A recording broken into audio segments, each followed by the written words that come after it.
Kopo, who's the head of sales at Heraeus.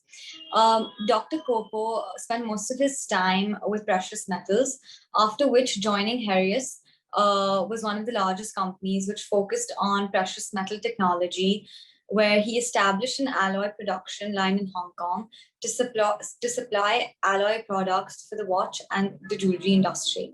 He then made his company one of the leading suppliers of this alloy product around the world. And in recent years, he has focused a lot in product development and has got several patents in alloys for special applications. GemAtlas is an online B2B networking platform for the gems and jewelry industry. We help you connect with businesses and professionals around the world. You can easily start generating new business leads on our platform. We are honored to have Dr. Kopo with us today and have this discussion. The topic for today is how to resolve problems of casting in pink gold and more. There will also be a Q&A button at the end at the bottom. Please feel free to enter your questions below and have them answered at the end of the session. Over to you, Dr. Kopo. Hello, ladies and gentlemen. Good afternoon. Today, I would like to have this opportunity to discuss with you something about the jewelry production. Our first topic is about how to solve problems in pink gold casting. So maybe let's get started. So what is pink gold? When and where this pink gold originated? The first pink gold actually was developed by a jeweler called Karl Fagerberg in 19th century. For Russia, with his very famous Faberge eggs. When you think of the Russian jewelry, this egg is always in the pictures. And after that, in 1920s, the rose gold popularity has been grown even more with the Cartier, because Cartier has incorporated this pink material into almost all the high-end jewelry design. One of the most outstanding one is this Trinity ring. I think until now, still you can see this kind of ring somewhere else. After that, because of many different reasons, this pink gold is not as popular as before. But since 2012, this pink gold popularity resumed, especially due to the further boosted by the iPhone 6s. Because of the pink gold color. And after that, you can see the jewelry moving towards the pink gold. And sometimes we call it pink gold, and sometimes we call it rose gold, sometimes red gold, and sometimes we call it Russian gold. Actually, all of these kind of gold are referred to the same thing. But of course, there may be some difference in the color tone. But at the end of the day, whether the pink gold is more pinkish than the red gold or the rose gold is less pinkish, it's just a term. We can further differentiate by its color. But when we refer to pink gold, rose gold, red gold, they all refer to the same thing. So here is some example of the pink gold. They can use for bangle, for watches, for rings. Actually, big varieties. But what exactly the pink gold contains? Actually, the pink gold contains mainly copper, because for pure gold, most of the pure gold are too soft to make jewelry. So normally we will alloy it with other metals such as silver and copper. So as you know, the copper have some unique color of the reddish color. So the more the copper you put in, the more the reddish color, as you can see from this picture. From this picture, you can see by adding different amount of copper, you can vary the color. And also by varying the amount of copper and gold content, you can see also there is a change in the color tone. So in general, I can simply say that most of the pink gold alloy, the major composition is gold and copper. But sometimes we may have a little bit of silver to fine tune the color. So as we mentioned, the gold, actually the pink gold is very simple. It's just copper and gold. But how come the jeweler or the manufacturer, they always encounter problems with these metals? is because of its nature.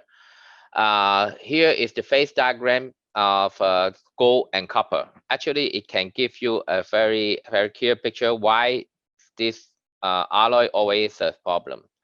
So when you think of 18 karat pink gold, the 80 karat pink gold mainly 75% of gold and 25% of copper. When you calculate this according to the atomic ratio, is 1:1. And if you look at the phase diagram, actually when you melt the alloy to around 1000 degree, which is liquid form, when you cool it down from 900 degree to above 400 degree, so it's in what we call the solid solution state.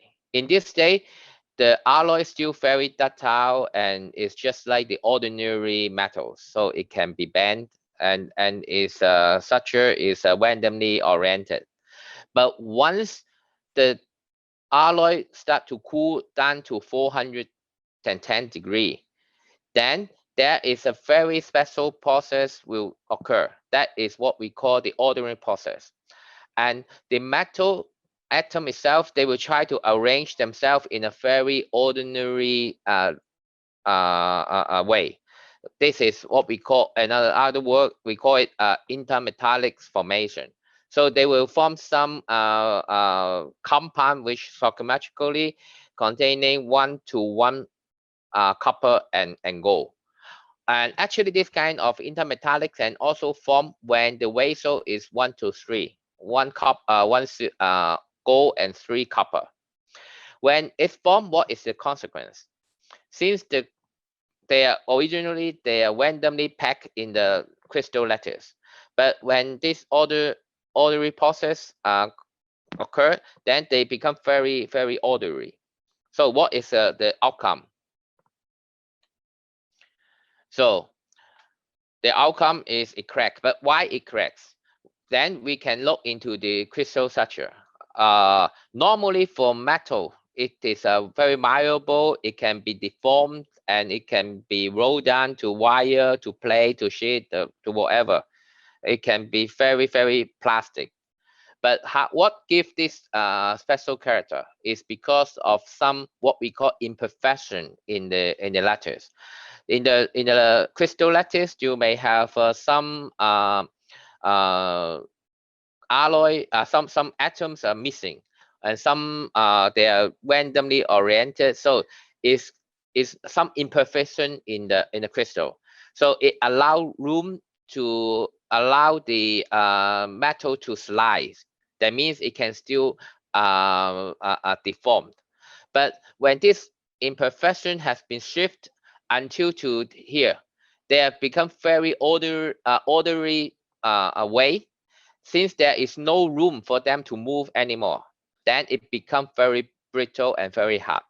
The case is you imagine if you try to roll down some metals like the yellow gold or white gold, if you try to roll it down more and more, the alloy will become harder and harder to some point that it start to crack because there have no any imperfection in the lattice to allow it to move. This after ordinary after the ordering process, the same situation. And since the alloy have no imperfection in the crystal lattice, so it will crack very easily. This is the case in the pink gold. So this is the nature, but how we can overcome this problem? Actually, in the industry, we have 3 kinds of way to avoid this problem. The first one is to add more silver for other metals. By adding the silver, then you can jeopardize the ratio. So the intermetallic compound cannot be formed so effectively. The second way is what we are doing a lot of time is to do the fast cooling. And the third one is to do the to add the grain refiner. So all these methods can help to make the alloy less brittle. But how it works, here comes to explain them one by one. So the first one is, first, you can add silver. You can add other things to jeopardize the vessel. When the vessel is no longer one-to-one, the formation of the intermetallics or the ordinary process will become less effective. That means less intermetallic compound can be formed. But by adding the silver, you will affect the color. The color will be moved toward the pale side, like the diagram, like this picture show. So if you intend to make something with very deep red color, this method will not be of your purpose. Secondly, is the most common way is to avoid the brittleness of the paint gold is to do the fast quenching. As I mentioned earlier, in this solid solution state, the alloy will still be very ductile, just like the normal alloys. So in order to avoid this intermetallic compound formation, so whenever the alloy is heated up in this region, we just put it in water and frozen it. And then there is no energy for the atom to move themselves, to put themselves in an orderly manner. So they can retain the original ductility. In this case, the intermetallic compound is not formed. So you will still have a very ductile paint color to work with. But of course, if you always need to do this fast quenching, then it will also limited the application of the paint gold for some process. For example, like wet setting casting, if you quench the tree into the water very fast, you can make the alloy ductile, but at the same time you make also the stone crack. Also, when you do a lot of intensive soldering, the heat will also make the paint alloy crack somewhere. So this we will touch this topic later on. Actually, there's still way to solve this problem. Besides, we also can add grain refiner. But before we go into details, let's look into why we need to add grain refiner. So normally when the metal is in molten form, when you cool it down, it starts to form crystal. But the process is first, they will form a lot of nuclei. And this nuclei, the crystal will grow from this nuclei, and then they start to grow bigger and bigger until they form, they meet each other, and then they form some kind of what we call polycrystalline structure. This is what the metal that we had. So to cut everything simple, for jewelry industry, normally the finer the grain, the better the performance.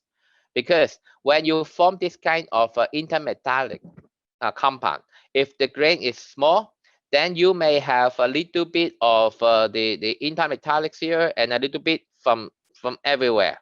So the crack, when they develop the cracking is not going all along the ingot or all along the jewelry. So you can the alloy will become less sensitive towards the cracking.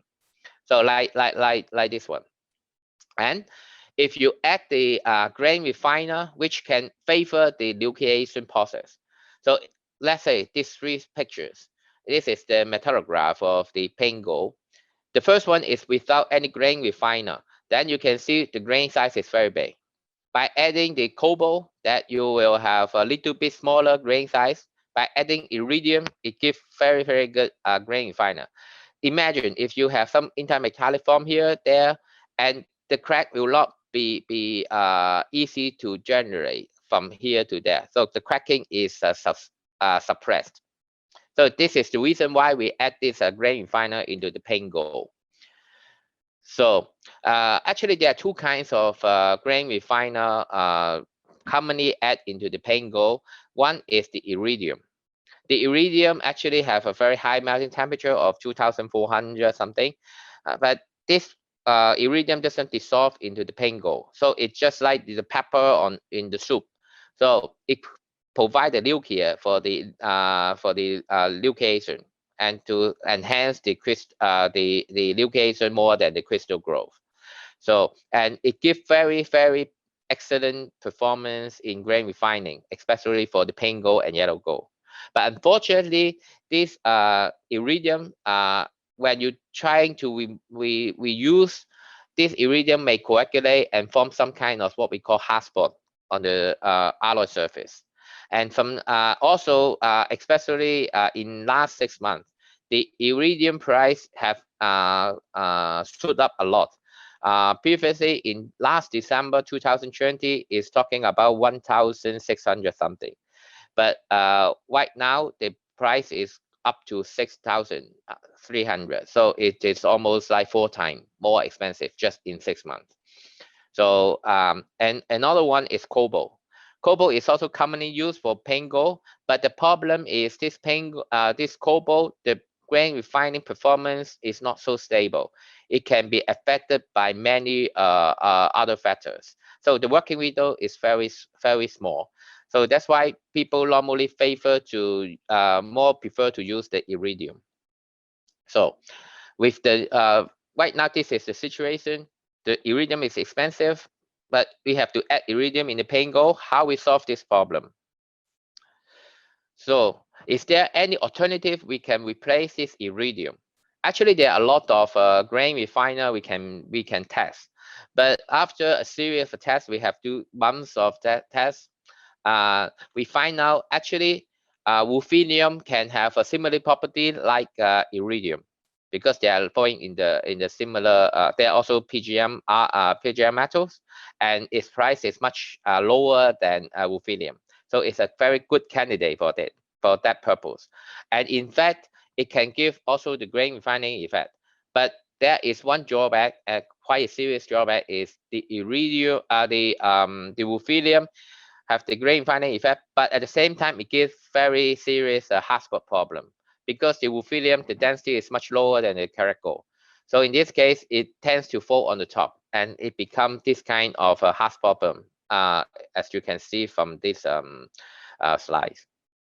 So if ruthenium is not our proper thing we can do, can we reduce just the iridium content? In this case, we can reduce the cost. Here you can see, by reducing the amount of iridium in the pink gold, the grain refining effect, the original amount 75%, 50%, and 25% of the original amount, you can see the grain size have significantly increased.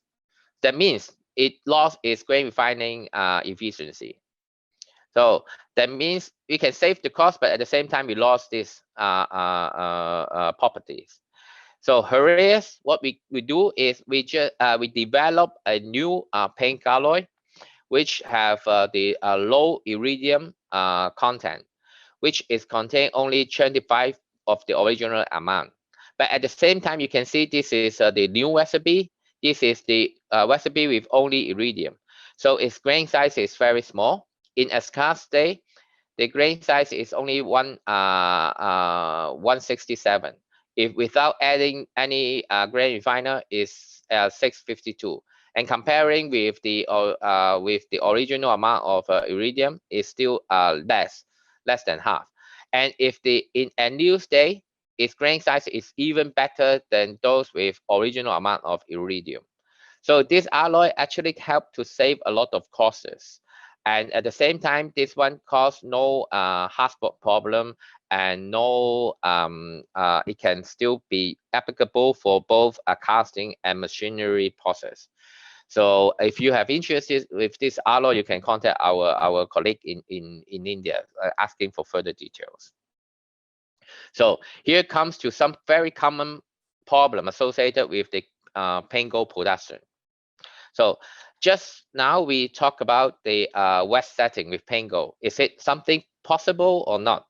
So actually, it's possible. You can cool down the metal very fast, but when it goes to the gemstone will crack because of the very sudden thermal shock. So in this case, if we do it like the traditional way, we let the fast cool down slowly, then you will end up with a very brittle pink gold. But at the same, you can save the gemstone, but you cannot save the metal. So the new way, I think some of you already may already do, but let me explain the underlying principle. So normally after you can do the wet setting with pink gold, but you have to do some thing to avoid the cracking. First, after the casting, you immediately, when the alloy solidify, you immediately remove the investment, or you can remove the whole flask, and then you leave the bottom of the casting tree, and then you put it into the water, because the metal is a very good heat conductor. So the water can help to cool down the metal, but at the same time, the gemstone still remain at the relatively high temperature range. So in order to cool it down slowly, we use you can use the electric fan to cool it down gradually. So in this case, you cool down the whole tree in different pace. One is by fan to cool the gemstone, another one is by water, which is a very effective coolant. And after some time, maybe around 25 minutes or 30 minutes, when you are able to touch it with your hand, that means the whole tree is able to be quenched in water, and then you can remove the investment powder. So here is some failure in the casting tree. For this one, upon slow cooling, then you can always find some crack in the alloy.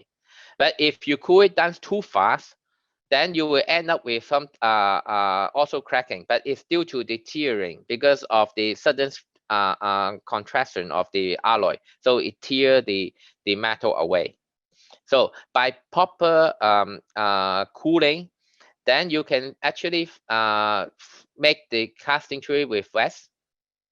This is the alloy, the pink alloy, which we use the method we just mentioned, and then you can see the color, the stone are still very clean and low milky, and also you can end up with a very smooth surface after sandblasting. So this is something is achievable. And secondly is sometimes the customer complain that in pink gold casting, they try to cast the pink alloy, but after they make it, they can only find this yellow tree, the yellow gold tree. Originally it should be this color, but they end up with the yellow color. So why this happened is because of normally due to the very high operation temperature. So here, normally the tree just after casting, before they pickle in the acid, you can see the color is very dark. So why it happened like that? Because if you make it in a very high temperature, the high temperature will trigger the decomposition of the investment. The investment will release the oxygen, and the oxygen will react readily with the copper or zinc in some cases. And after the zinc, the copper get oxidized, that become copper oxide. This is the black color thing. When you pickle in acid, all this color, black color will be dissolved. The copper oxide will be removed. So on the surface, you will end up with mainly gold and silver. So in this case, it start to have the yellow color. But upon intensive polishing, then you will end up with the original color. So that's why in the pink gold casting, we always try to avoid to use too high temperature. Otherwise, you end up with a very high melt loss, and also you need a lot of polish work, and then you have a very high material cost and also intensive workload. So, and then after that, you may do the solder. You may do the assembling. Sometimes, normally we achieve this assembling of pink gold by soldering or by welding, by laser welding. So soldering. Normally for pink gold, the soldering is a problem, because when you find the solder, most of the solder, the color is in pinkish yellow instead of pink color. Because but in the past we can have the pink color solder. Why it doesn't it is not available anymore? Because the pink gold solder with pink color normally contain cadmium. The cadmium can bring down the temperature, but it cannot and it will not breach the pink color. So it's very suitable for the pink gold. But cadmium itself is toxic. It's forbidden to be used in the jewelry industry. So that's why now we can only use the cadmium-free solder for that purpose. But without cadmium, the other low melting alloy will always remove the paint color of the alloy. So it always look a little bit yellowish. So when you do the soldering, you will also heat up the metal. So you end up with the same case like what they show in the phase diagram. So when you do the soldering, you always need to put, after heat up the metal, then you have to put the metal back into the water to do the fast quenching to avoid the development of the intermetallics. So in this case, it will be very time consuming. And from time to time, you may have cracking. So besides of doing this soldering, another possibility is to do the laser welding. In laser welding, since low solder is lead, so you don't need to worry about the color is not matching. And also in the laser welding process, the heat up is only in that tiny region. But when this tiny region heat, if you keep the welding in a prolonged way, so the temperature will still raising up. So we suggest if you do the laser welding, from time to time you have to cool down your item into the water. You can put a small a batch of water in that laser machine, and then you can put the metal in the machine in the water to cool it down, and then continue the welding. So in this case, it can help to suppress this intermetallic formation. Also, in the laser welding machine, there is no oxidation, and there will be no discoloration of the paint color, because the copper easily get oxidized during the soldering process, like what here said. So then the color become less pinkish.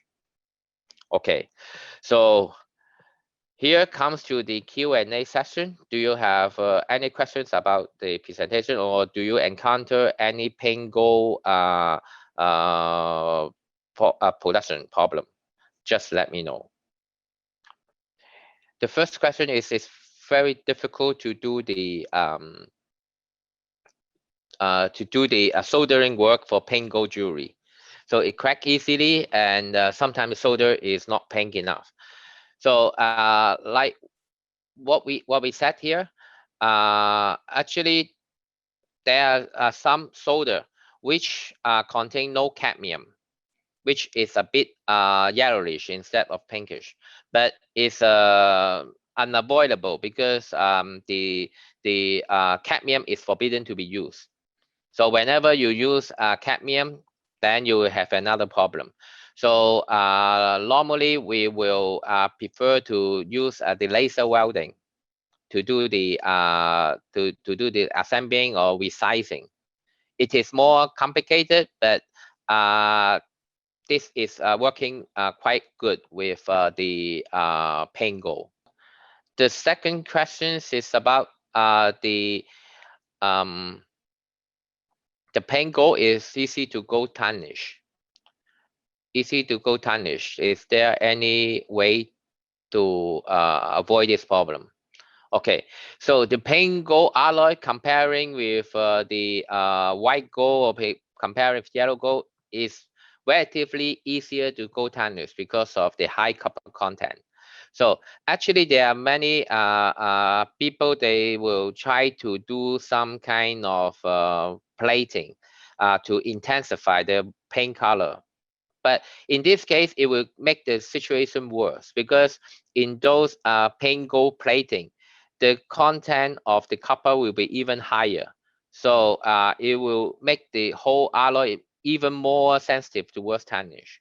So in order to avoid the tarnish issues, actually the alloy, there's some alloy with some recipe which can help to delay a little bit the tarnish process. But to me, I think another way to avoid this is actually there is some anti-tarnish treatment or some plating treatment, which can help to coat the alloy with a the transparent layer, which can help to get rid of the contact with the atmospheric sulfur. So in this case, the color can retain, and you can restore the color, and it will be less easy to go tarnish. So the paint gold color is not consistent after casting, and some part are yellow and some part are pink. So actually, if you just look back to the presentation that I have, most of the problem from this issue is due to the oxidation of the surface. When you remove the when you pickle in acid, because some area it is oxidized more heavily, then a lot of the copper is removed. Some area is not. Then you will have some inhomogeneous of the color or appear on the casting tree.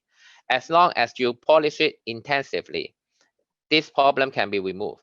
But why this problem happen more with the pink gold instead of with the yellow gold? Because in the pink gold, to avoid the intermetallics or to avoid the extensive crystal growth, normally for pink gold, we don't add any silicon into the alloy.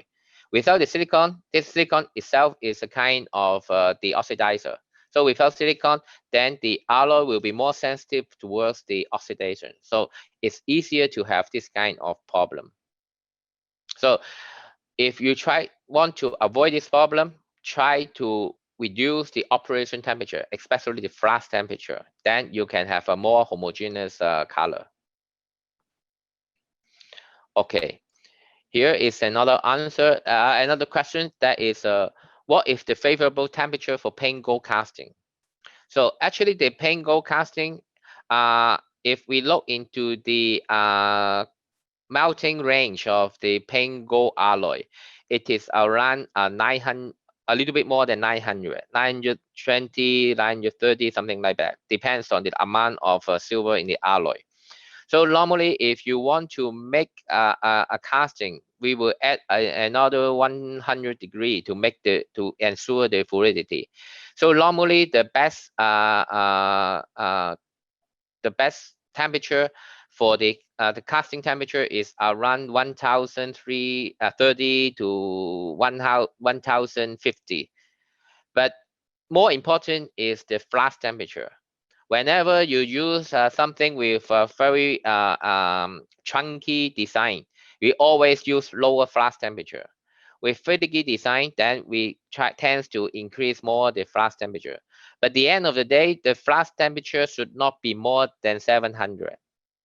Or for pink gold, normally we avoid to use the temperature more than 670. Otherwise, you will have extensive oxidation created by the hot alloy, the interaction between the investment and metals. So this is you have to be careful. Okay.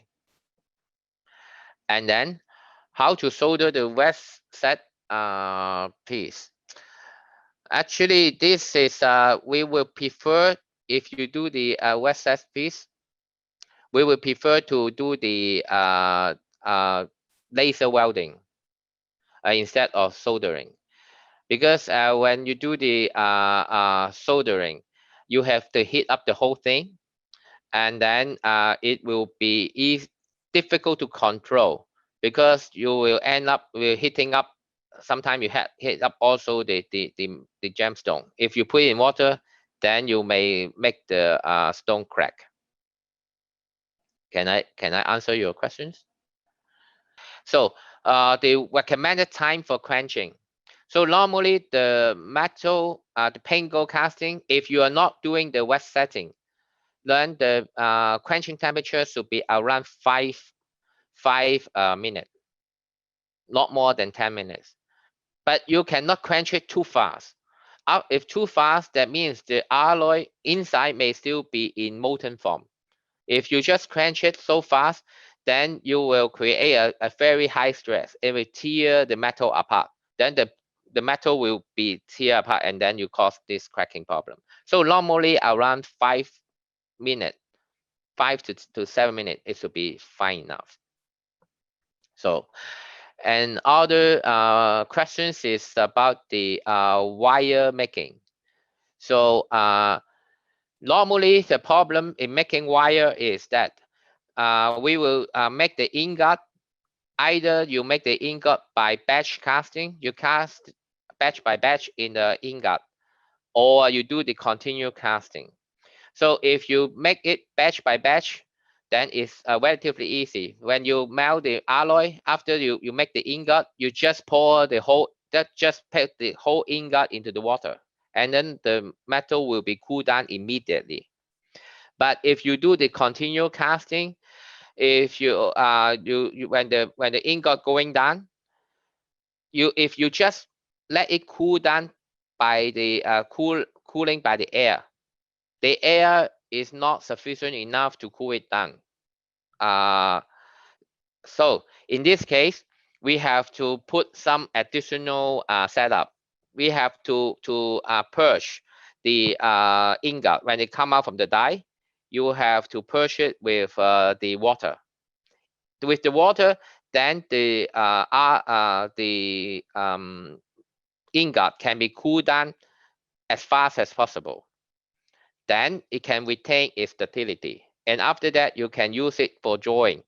And every time when you do the annealing, again, after the annealing, you have to put it into the water immediately. Allow no time for it to cool down slowly.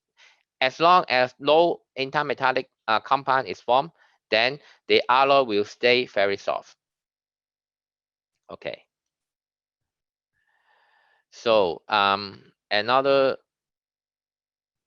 comment question is, so if the pieces crack after soldering, actually once they crack, then you are not able to do anything. Then you have to redo the whole process. When you do the soldering to put them back, then you will end up with a different color. So once it crack, then you have to scrap it. So there is no way to make it back. But as long as it is become very brittle, but not hard, but not breaking, so you can anneal it again.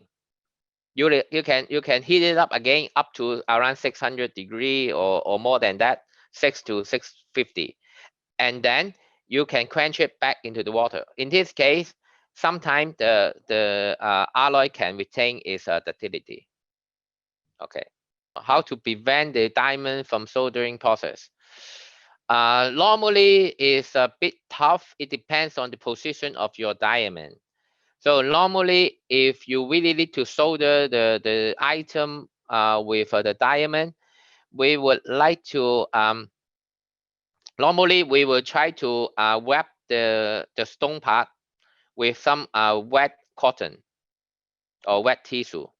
You try to put it as wet as possible, and then when you use the fire for soldering, the fire has to be as narrow as possible.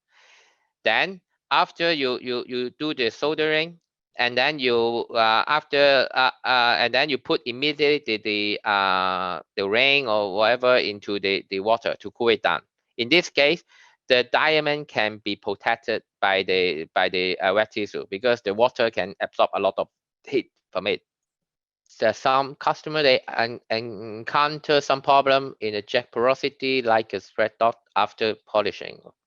So normally, if the porosity, then if you find a lot of this kind of porosity, then you have to watch whether your fast temperature is too high.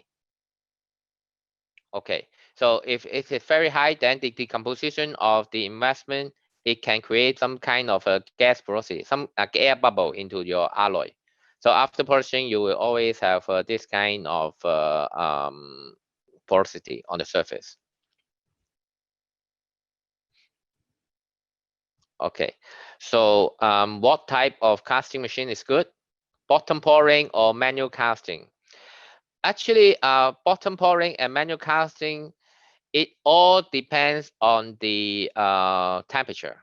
The temperature actually is the most important thing, rather than whether it's bottom pouring or manual casting. I saw a lot of very good casting by bottom pouring, and also a lot of very good casting. They just do the hand pouring. It's also making it very good casting. And then another one is how many times we should use the same old metal for casting. This is a very common questions asked by many people. Again, it depends. Indeed, we don't do any test for pink gold, but we do the similar test for other white gold and sterling silver, because these two alloy are more sensitive towards the old material.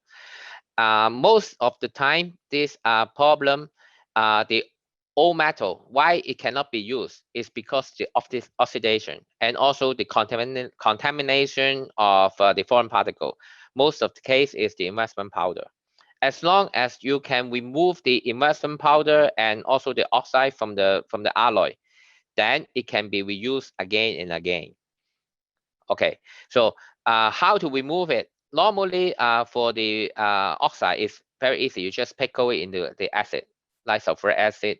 10% sulfuric acid is sufficient enough to remove most of the oxides.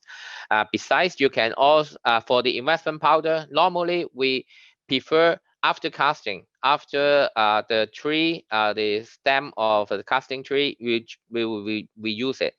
But before you reuse it, you have to do the cleaning. The cleaning is not difficult. You can just tumble it in the tumbler. And with the tumbling pin can remove all the investment powder on the surface. After that, the metal is clean, and then you can use it. You cut it, and then you can reuse it for casting. In this case, the alloy can be reused for a long time, and it is also the cases for pink alloy. But try to be careful for the pink gold because of the accumulation of the copper oxide. If you keep on recasting the pink gold, the color may shift a little bit to the dark side. It's not as shiny as before. This is something that you have to be careful. Casting wise, it should not have problem, but the color may change a little bit to the darker side. Okay, why you did not use only 18 karat pink gold, 20% copper and 5% of silver, if only a small amount of quantity of Kopo? So actually, if you add 5% of silver, it will give very nice ductility. But at the same time, you sacrifice the red color. With this ratio, you will get a very light pink color. It works very good with the watches, but if for jewelry, like if you want to have the tricolor item, the contrast may not be good enough if you have this ratio.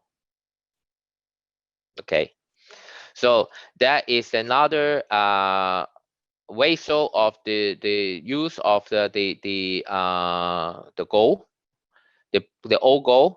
Normally we always set 50-50, but it really depends on the how clean the alloy is.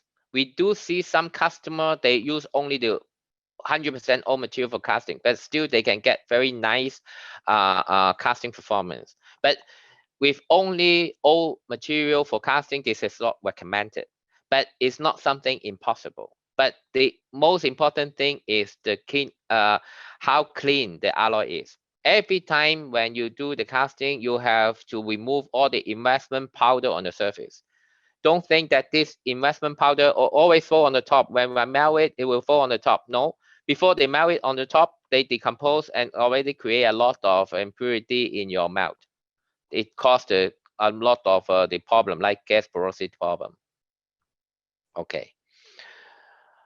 And then here is a specific tree height and number of pieces in the tree. Okay, this is a good questions. So normally in the tree, when you do the wet setting with the pink gold, if the tree is too long, because of the heat grade, there will be a heat gradient along the tree. If you make it too high, that means in the tree top of the casting tree, normally it will, when you pour in, it start to cool down. But the last part, it will be cool down at the last. So when you quench it, sometime before you can really have the appropriate temperature to quench it, the upper part already cooled down too fast. Maybe it already reached the intermetallic region, then it becomes brittle. But the lower part is okay. So in this case, normally we try to reduce the height of the tree. If you want to make pink gold, normally it should be around 8 inches to 10 inches, not more than that. Don't make the very tall casting tree for pink gold, unless you do a very fast quenching, no stone in place casting, then it should be still okay. Okay, any other questions? So the pink gold, normally the pink gold have a higher melt loss than the yellow gold. As I just mentioned, because for most of the pink gold, because we try to avoid the extensive crystal growth in the alloy. So many of these alloy are silicon free. Silicon is a kind of additive we add into the alloy to avoid the oxidation. Since the pink gold doesn't contain this kind of the oxidizer, so the alloy will be easy to get oxidized. Once the alloy get oxidized, there will be always some base metal missing. Then it create a higher melt loss than yellow gold. Because for yellow gold, normally we allow if they can tolerate a higher amount of silicon. So that's why it creates such kind of melt loss difference. So how to overcome the stone falling in stone in place casting, stone in place casting. Actually, this can only be done by trial and error. Normally, if you use the same West model for white gold and pink gold, normally you will have this problem, because for the white gold, especially those nickel white gold, its thermal expansion is relatively higher than the yellow gold and pink gold. So if you use the model originally for white gold for the pink and yellow one, then because normally this one is bigger because they will prepare for the thermal contraction. Then when you come to the yellow gold or pink gold, that this thermal expansion is less. That means it has less contraction. Then it cannot hold firmly the stone. So in this case, you have to adjust manually the design to make it a little bit smaller. And if you use the yellow one and pink one for the white one, then you have another consequence. That is, this thermal expansion is higher. That means when it contract, it has higher degree of contraction. Then it will squeeze the stone and make it crack. So you have to adjust manually if you have this stone falling problem. Okay, so here is why we doing quenching as what we told, but for we get a smoky stone in 10 karat pink. So if you it depends on the what kind of stone you have. It's a kind of cubic zirconia or diamond, because normally for 10 karat pink gold, the working temperature is a bit higher.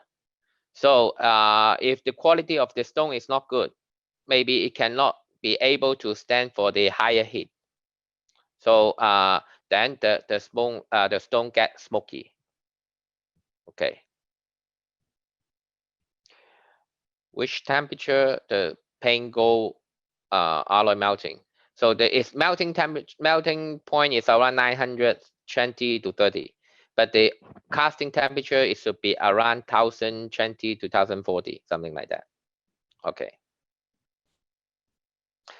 And then another one is how to make the pink gold softer to undergo hammering process when stone setting set. This is a difficult questions. So normally you already have the stone there. You are not able to do any annealing. So when you do the annealing, you will hurt the stone. So in this case, it will be difficult to handle. So Normally, if you already do the stone setting, then we are not able to do this hammering process. Yeah.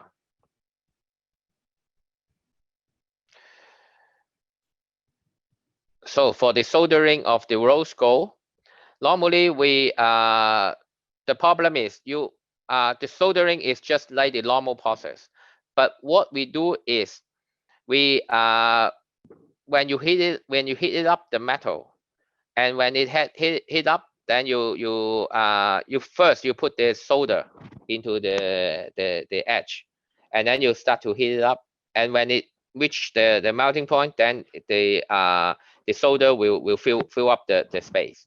Okay, and after that, instead of let it cool slowly on the iron plate or let it cool in the air, you put the whole thing into the water.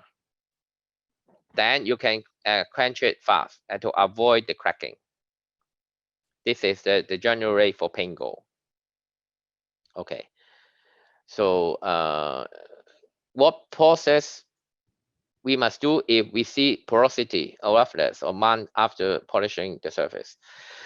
Okay, you can still do some repairing work for the porosity, for roughness, but more important is you have to find out the root cause of this roughness and why this porosity come. In most of the cases, this kind of roughness or gas porosity is from the improper operation temperature. Most of the case is the flash temperature.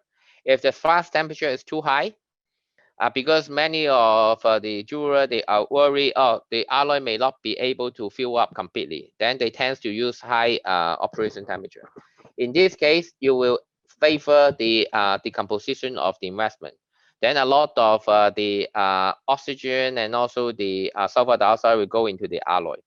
And if it is too much air, the sulfur dioxide going, then you create a positive pressure on the surface, a lot between the investment and the metal.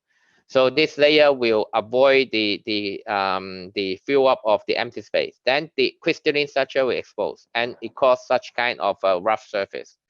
So if you try to polish the rough surface, you will always end up with porosity. If you always have this kind of porosity, you have to review what operation temperature you use, whether it's too high or you overuse the old material. Then you will also cause the gas for this kind of porosity.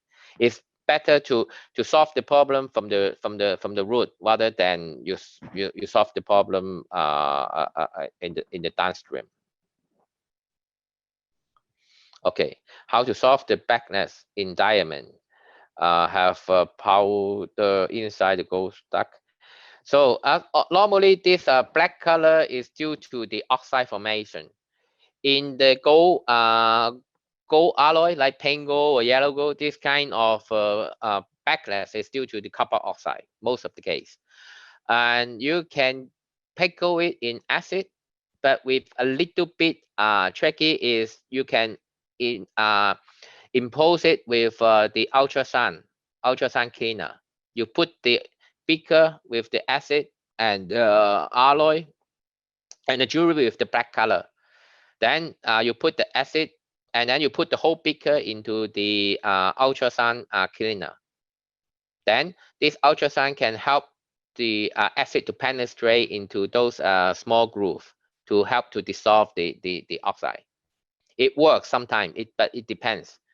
Yeah, but don't put directly the acid into your ultrasound cleaner. Otherwise, you dissolve your ultrasound cleaner. Okay, always put in the beaker and then into the ultrasound cleaner. And what flash temperature? What flash temperature we should use? So normally, the flash temperature should not be more than 670 or 680. But whenever the thinner one, you use higher temperature. The chunky one, the thicker part, the thicker one, you use the lower flash temperature. how low it is, it really depends on the size. But normally we don't recommend to use the flash temperature below 400 because it will enhance the intermetallic formation. Okay. And any solder available for solder pink gold and platinum alloy.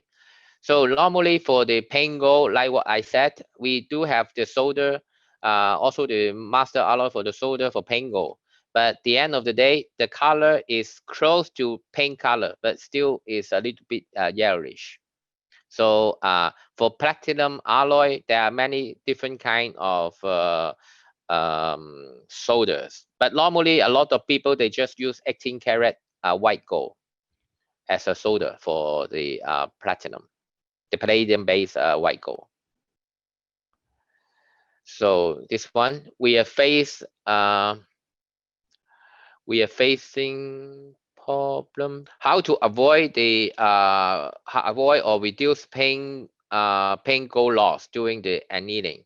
So if you do the annealing, I don't know whether you use just torch to heat up the whole thing, or you put it in the oven, or you use annealing tunnel. The best way is to use the annealing furnace or annealing tunnel with the potassium of cracked ammonia or argon or nitrogen.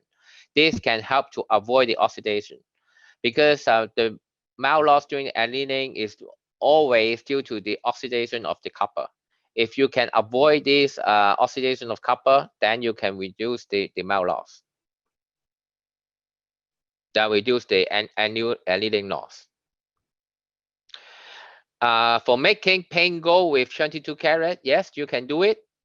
But of course, whether you accept that color, because with 22 karat, the color is a little bit, it's pink, but it's what we call light pink. The color will not be as pink as the 18 karat. And if, yeah, this is the case, we cannot further enhance the pink color because you add only 8.4% of the alloy into it. Tell me the rules of filling and rhodium. My rose gold product is going to be black after a few days. So what heritage your rose gold product is, it become black. So it can be blackened because of many reasons, like sometimes it can be due to the acid vapor, residual acid. It can also stain the copper and make it black in color. We face problem of oxidation after a few days. Okay, no. And are you create thermal salt, putting pink gold S3 in the water? No, you don't put the whole tree into the water. You only put the button of the tree into the water, not the whole tree. If you put the whole tree, then the stone will be cool down too fast. Then it's something not good. You will crack the stone. Does the article require rhodium after using pink alloy? Yes, you can still do the rhodium plating on the pink gold. I maybe is it what you mean? Yeah. Okay. Hi, thank you so much. I think it was a very, very engaging and an informative session. And we would like to thank the audience also for such an active participation. I think we had so many questions coming in. And we hope that you all enjoyed the session and can use this knowledge to your advantage in your respective businesses. And once again, Dr. Kopo, we'd like to thank you for your time and your expertise in giving such a informative webinar. So if anyone has any other further questions, you can email it to info@gematlas.com, and we will forward the same to Dr. Kopo. Thank you so much and have a good day. Thank you.